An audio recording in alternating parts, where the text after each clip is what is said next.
এই যে আমের আচার হবে।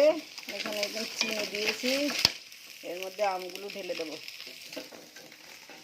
এই আম এর মধ্যে দিয়ে দেবো সব।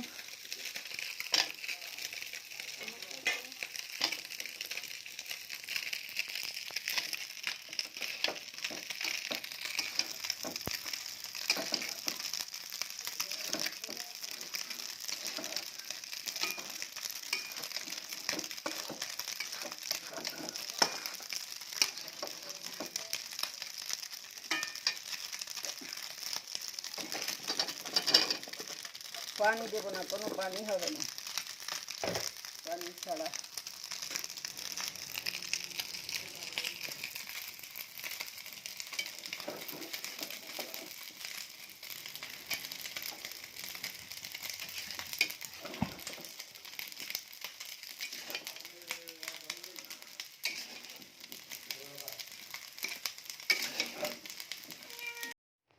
এই যে আমের চিনিটা সম্পূর্ণ গলে গিয়েছে, যে এখন এই অবস্থা হয়েছে। একটু পরে আবার জ্বালাবো, বাস। এই যে আমার আম সত্তরটা, এই যে এখন এই অবস্থা।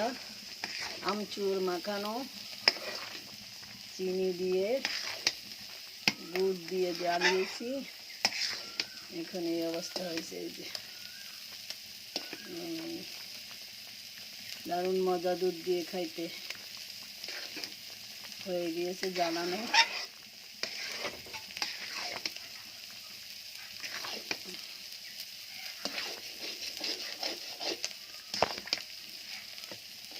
আল্লাহ হাফেজ, সবাই ভালো থাকবেন, আমাদের জন্য দোয়া করবেন।